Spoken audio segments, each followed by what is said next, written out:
I don't want to eat that diet ever.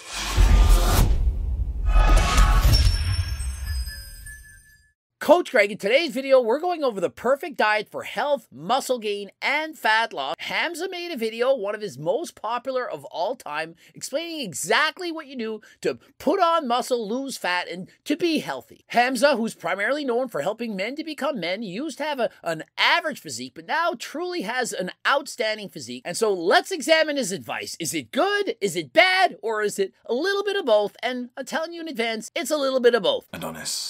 Adonis has been shredded for years. It's not even difficult to stay lean when he eats the perfect diets. The peasants around him look in confusion, but Adonis continues to feast. I find it a little ironic that Hamza's against mean gaining, that he believes you should bulk and cut, or at least be in a surplus all the time, but yet he preaches having a six-pack 365 days a year. And so Hamza believes he has the perfect diet, but the reason he thinks that is because he used to have a shit diet. And so in comparison to how he used to eat, well, he feels so much better.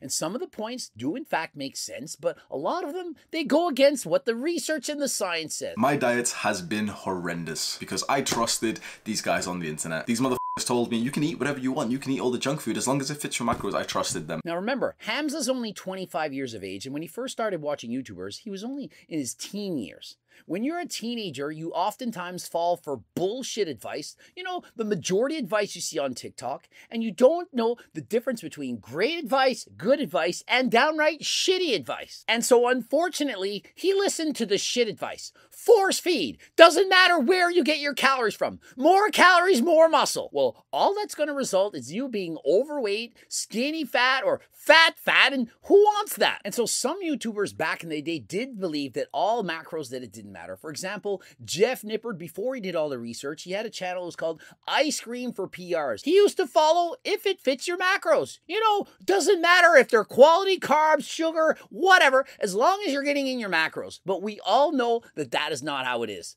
In the real world, we want to have foods from all four food groups. We want to eat plenty of meat for protein, of course, carbs, healthy fats, and we don't want to forget the importance of eating fruits and vegetables. What's the reason of thinking about health if all macros are the same? You may as well eat whatever you want, right? And so I have always struggled with binge eating to the point that it makes me cry. Yeah, and so he used to struggle with binge eating, and you know where that comes from predominantly? From bulking and cutting. And when you cut too strictly, you're not eating enough calories, your brain's going to send signals to eat, and eat a lot. And so if you struggle with binge eating, you can't put the fork down. Most often it comes from not eating a healthy and balanced diet and trying to maintain a physique that's too lean for your health. And so that's why I continue to preach not to bulk up and not to cut, to maintain a healthy body fat percentage for you. And remember, it's not single digits. You might think you need to be shredded to get a girl to look good, but the truth is you don't need to be that lean. For most people, 15% body fat is perfectly healthy, and for the ultimate aesthetics, perhaps 10 to 12%. But certainly you don't need to have single-digit body fat to look good. And I don't watch YouTube videos. I especially don't watch fitness YouTubers. And so he says, I especially don't watch fitness YouTubers. Why? The only problem is he's watching the wrong ones. Notice he's showing Cali muscle and talking about people who are doing 10,000 calorie challenges, doing mukbang videos. Is that the kind of fitness YouTubers you want to follow? Or do you want to follow people who provide scientific nutritional information to help you to maintain a lean physique year-round? And so I don't think that most healthy fitness YouTubers are preaching to eat hundreds of grams of sugar a day or that all calories are the same. But what we do preach is to lose weight, it's calories in, calories out. If you want to lose weight, you need to eat in a deficit. Not saying that you should create that deficit from eating McDonald's every day, but if you're not eating as many calories as you're burning, you are in fact going to lose weight. And if you're eating in a surplus, that means you're eating more calories than you expend, then of course you're going to gain weight. The whole year I have had visible abs. Like there is not one point over the whole year that I've not had visible abs. Like, this is unheard of for me. And so Exhibit A, he is mean gaining. Oh, Coach Greg says you should mean gain. That's nonsense. Yet in the last year, consistently, he's maintained a lean and chiseled six-pack. And what do I believe his body fat percentage is? Well, to me, it looks pretty damn close to 15% body fat. And what percent do I continue to preach? 15%. And so Hamza, indirectly, despite not listening to my videos, not watching fitness YouTubers, he's literally doing exactly what I'm saying. To maintain, to eat enough calories to have energy, to feel good, to fuel his workouts, but not so much that to bulk up and to lose all visible abs. And notice at the same time, he's not cutting. He's not trying to get single-digit body fat, because if he did, guess what would happen? He'd want to binge. Hunger signals, ghrelin would be making him want to eat. He wouldn't be able to control his diet. He'd have less energy, lower testosterone levels, of which he preaches all the time, how to maintain higher levels of testosterone. And so how do we get that in the real world? A healthy, balanced diet. We get plenty of sleep, less stress. We get exercise, both with weights and doing cardio. And that's how we do it, people. And you know which diet I've been promoting for years that does this? The Circle Diet. I've even written a book on it. I've got multiple books. The most recent one, Cookbook 3.0, you eat all the foods you want. They're just simply lower in calories, higher in fiber, plenty of fruits and vegetables, and lots of protein. That's a diet that's worked for tens of thousands of people who bought my cookbooks and millions more who've watched my videos. Interested in the book? Code Greg, 10% off. Click the link in the description. The perfect diet has 4 factors. It maximizes muscle growth, it minimizes fat loss, it improves your health, and it feels sustainable. If you find a diet that has all 4, you will become a millionaire. And so the perfect diet has 4 factors, and I can tell you've already got this. Maximizes muscle growth, minimizes fat gain, improves your health, and feels sustainable. And he says, if you find this diet, you're going to be a millionaire. Well, I've been a millionaire long ago, and exactly from this diet.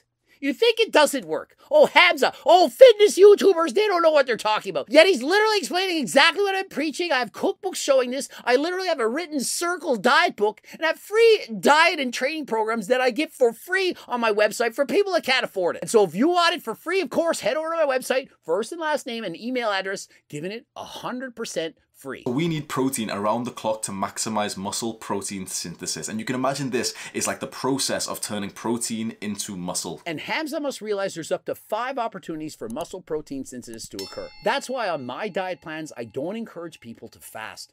I believe that if you eat more protein more often, you have more opportunities to build muscle. And so if you only eat 1 meal a day, I do not believe you're going to make as much muscle gains as if you eat 3, 4, or up to 5 meals per day. And so what does Hamza do and suggest in order to maximize muscle growth? Once we eat protein, this ability to make muscle is elevated, but it's like a wave and it starts going down after we've ate protein. And if we eat more protein, it goes up. What we'd like to do is keep this elevated through the entire day. And so Hamza suggests eating protein multiple times throughout the day. And he also suggests eating plenty of complex carbs before and after your workout, so you have plenty of energy to get through your workout. And of course, we can't avoid all fats. Some people think you should eat no fats whatsoever. We want a diet that's moderate and has at least the minimum amounts of healthy fats so that you have proper hormone levels. If you simply cut out all fats from your diet, you don't want to eat fish, you have a diet that's too low in healthy fats, you're not going to have the proper hormone balance that you need. The second part of the perfect diet comes from minimizing fat gain,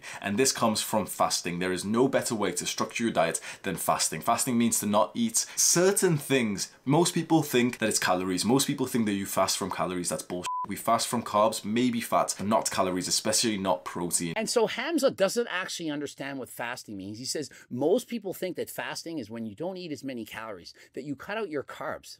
Yeah, that's because that's what it is. And so Hamza suggests that you can get all the benefits of fasting while still eating protein. Well, that's not actually the case. It's not actually true. And so just because you want it to be true doesn't mean it is. And so I tell you what you need to hear, not what you want to hear. You want to hear you can fast, but eat protein. That's not a thing. It's like saying you get all the benefits of sleeping by just laying down and closing your eyes. No, you actually have to go to sleep. And of course, there are benefits to fasting, such as autophagy, but I personally would prefer to exercise to get those benefits. To encourage the body to use up the dead cells, I prefer to do it with cardio, but many people who are not active, of course, you can fast. But if you're trying to maximize muscle growth and you fast, probably not going to be the case. And so Hamza suggests to eat multiple scoops of protein while you're fasting in the morning and saving your pre-workout meal for 1 or 2 hours before the gym. For me personally, I prefer to get up and just eat. I eat carbs, fats, and proteins for breakfast, and why not? Why does it have to be some special magic diet? You can only eat your carbs within a certain window. Why? If you're training and doing cardio, you should be able to eat when you're hungry. If you're getting up hungry, why do you have to fast? Why do you have to avoid eating when you're hungry? And so he does protein intermittent fasting. And the reason he does that is because he can't control his diet. Once he eats carbohydrates, or for example, perhaps sugar, his body starts craving that and he can't control himself. But if he actually had the perfect diet, of which he says he has, he'd be able to eat in the morning if he's hungry now, wouldn't he? We are not fasting from calories, we're fasting from carbs. When you just have a single scoop of protein powder, you get literally like 1 gram of carb in there. And if you mix it with water as well. And so is he a carbophobe? Why does it matter? Why can't you have carbs? Did he not say the perfect diet has high protein, moderate carbs, moderate fat? And so if you can have moderate carbs, why does he only want 1 gram of carb in the morning? Why are we not eating carbs until 2 p.m.? Is there something inherently bad with carbs? When you eat carbs, you know what happens? Carbs get stored as muscle glycogen. That is energy available in the muscles. For every 1 gram of carb, you store 3 grams of water in the muscle. It helps you get a pump to look full and not have a flat physique. You ever heard people say, oh, I'm flat? I don't have enough energy, I'm dieting, I'm looking flat. It's because they're not eating enough carbs. Carbs combine with water to form glycogen in the muscle, so your muscles look more pumped and more jacked than last time. And so if you skip out on eating carbs, you're going to have less glycogen, less energy, and look smaller. And so is that what you want? And so if you follow Hamza's advice, which of course you can, I'm not saying it's not going to work, but you're in fact going to have to cut out carbs in the morning, have less muscle glycogen, and you are in fact going to look smaller. And we're probably going to start our eating window after about 6 hours of waking up, and we've had like 2 to 3 scoops of protein during this time. And so 6 hours after you wake up, you can now start your eating window.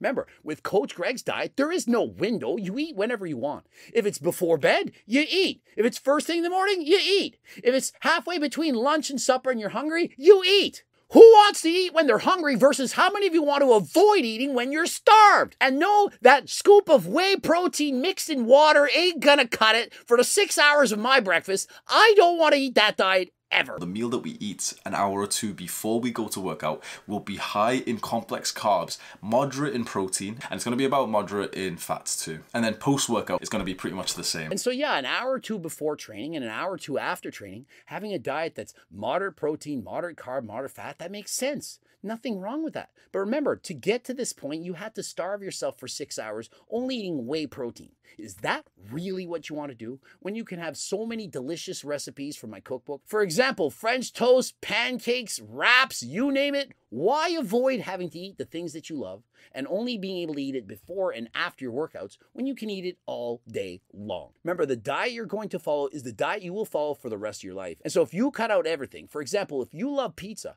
but you never eat pizza ever again, you're not going to follow that diet. And so what do I recommend and what did I do? Well, I took all your favorite recipes and I made them lower in calories, higher in fiber, more protein. That is what's in Cookbook 3.0. And so do you think you have to avoid eating pizzas, lasagnas, burgers, and so on? Of course not. I took all your favorite recipes, made them lower in calories, and they're in the book. And so, of course, as Hamza suggests, you can eat everything perfectly. The fruits and vegetables, everything has to be perfect. But if you're someone that can't just eat perfectly all the time, don't you think my diet is more realistic? And remember, the perfect diet, it's not just the diet that you like, it's the diet that you love, you can't wait to eat, and you're going to eat it for the rest of your life, of which I have in spades. So here is where people start asking for the macronutrient split. Even though it's been covered a million times, people always ask me, how many grams of protein, how many this? I don't agree with the standard advice that people give you. 1 gram of protein per pound of body weight. It's pretty stupid advice. Doesn't really work for most people. And so next up, I don't know why he's saying this. He's saying the advice that most people are giving, 1 gram of protein per pound of body weight, it doesn't work for most people. Well, it literally works for every single person. That's why it's great advice. If you get in 1 gram of protein per pound of body weight, you've got more than enough protein to maximally build muscle. And what does the research actually say? Well, 0.8 grams per pound, probably going to be enough. What I would say instead is eat into the range of 120 grams of protein to about 180 grams of protein. Hamza's advice, just get in 120 to 180 grams of protein. And for most people, that's going to be good. But if you're 6'4" and 300 pounds, you probably need more protein. And so why not just go by the actual advice? 1 gram of protein per pound of body weight.